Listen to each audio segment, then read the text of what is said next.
changing the pads should actually be easy, but it's not, and there's a number of reasons for that. Firstly, this spring here, the one that runs up across around the back, although that's easy to pop out, that is a complete bastard to put back in, and you have to remember to bend it back into shape and force it in with pliers. Secondly, you need to take this part of the caliper off. This part of the caliper is held on with two pins. Pins are in there with rubber sockets and a little plastic plug. Now, for some reason, Ford decided that that would be a 7mm Allen key. Now, all the sets I've got, all the tools I've got, not one of them has got a 7mm Allen key. So this is the thing to know. I found out that you can actually use one of these Torx fittings. I think it's that one. And that will undo it just as well.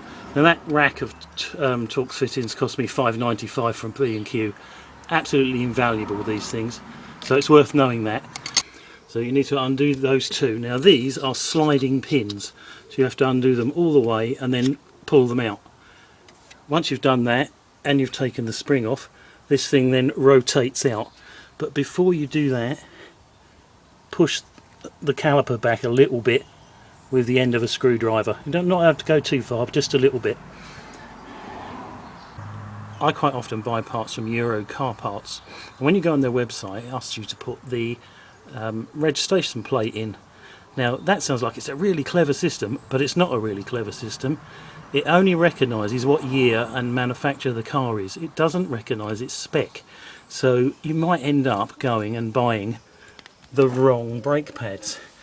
It doesn't know whether it's an ABS or a non-ABS car, and in the spec it's not clear what it is you're actually buying. So these are the ones that fit it, and you can see I've bought a good brand. Bosch is a good brand. The ones on it are marked up Ford, but I bet they were made by Bosch. The first set I bought were for a non-ABS car, and I didn't even know that they made non-ABS cars. There's the pair, that's what you're supposed to get. The one with the spring in goes in the hollow piston. So this spring is under quite a lot of tension, but if you can get under there with a screwdriver, it will just ping off.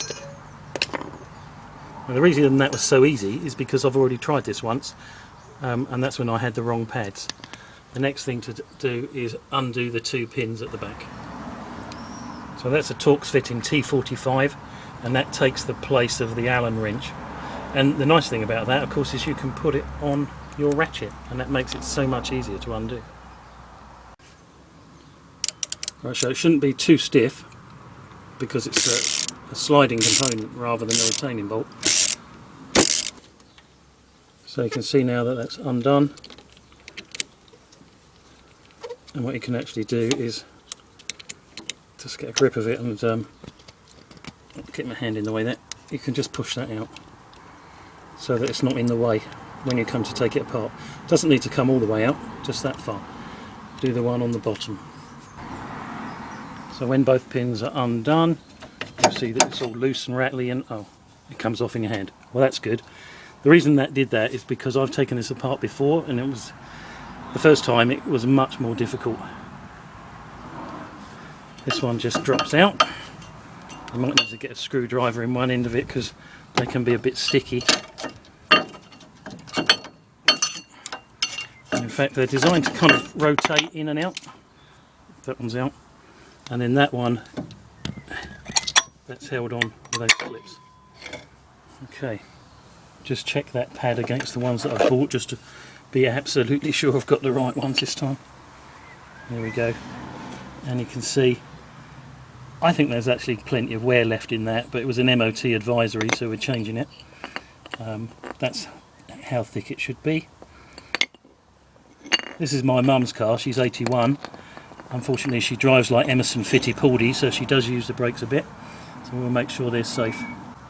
The next thing to do is we have to push the caliper back in, and you can do that with a G-clamp, but remember you'll need to take a little bit of fluid out of the master cylinder just to make sure that it doesn't pour all over your engine bay. This is the 1600i Duratec engine, quite a nice little motor, delivers quite a lot of power. The car's got quite a lot of punch, it's nice to drive. And that is where the brake fluid goes, so that can come off, and that's quite near the top, so I'm just going to suck a little bit out with a siphon. If you haven't got a siphon, just use some paper towel and suck a bit out with that. Obviously you'll have to put clean back in. This is a professional kit for winding the calipers back in, and I had to buy this because my Jaguar X-Type has the kind of calipers that have to be rotated as they're wound in. But for this Fiesta, you can just get away with a cheap old G-clamp. That's one you can get down the shops for about £3. That set, although it looks really comprehensive, that was only £20. If you're going to do a lot of brakes, it's probably worth getting one. So just wind that back in gently.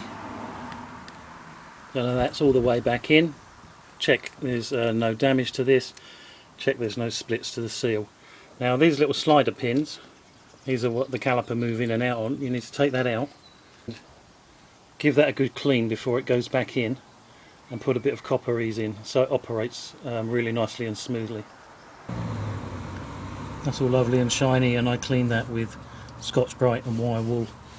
I'll now coat that with copper ease, or if you've got the proper brake paste, use that.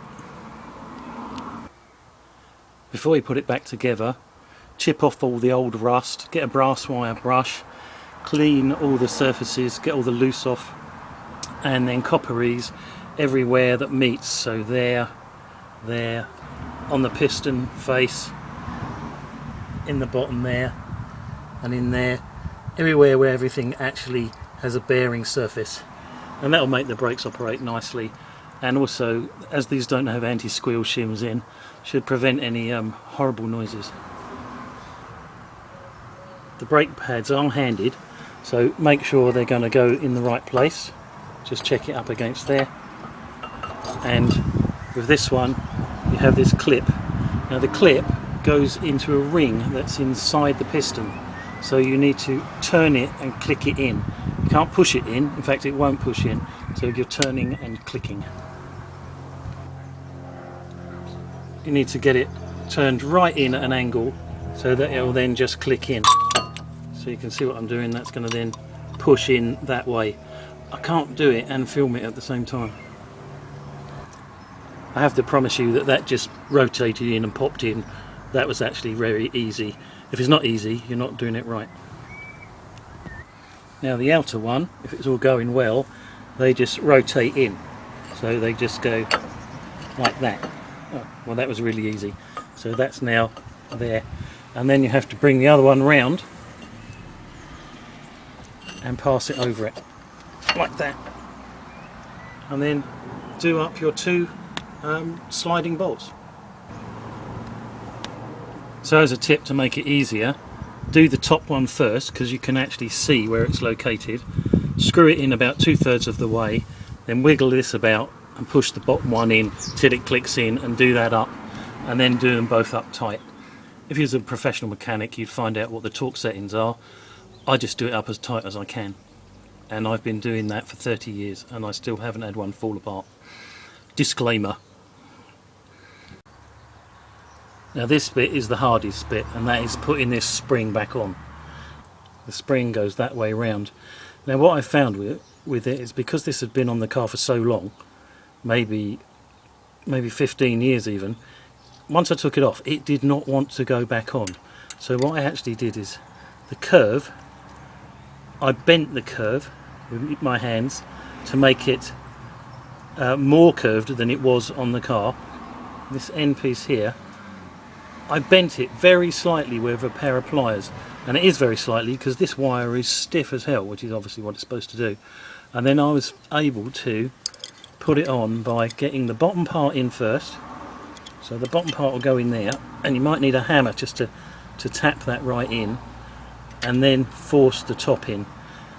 Now you have to force the top in using a pair of long nose pliers, and it needs a lot of strength and a lot of swearing, but it will get there in the end.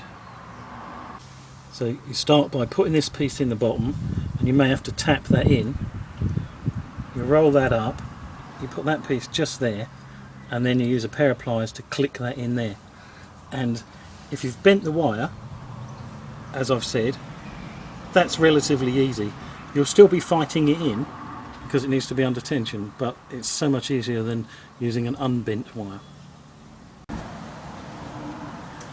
So that's it all back together, but obviously it's all loose. So get in the car and press the pedal a few times just to make sure that's solid before you put the wheel back on. Now everything's back together and the wheels are back on, the last thing to do is to start the car up and press that pedal down a couple of times to the point where that is solid.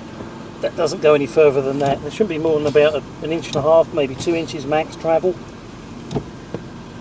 Let it run a minute.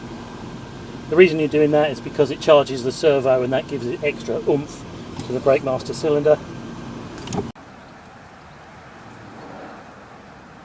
So now you need to make sure that this is filled up to the max line, and the max line is actually under there. You can't really easily see it, so it's this rib.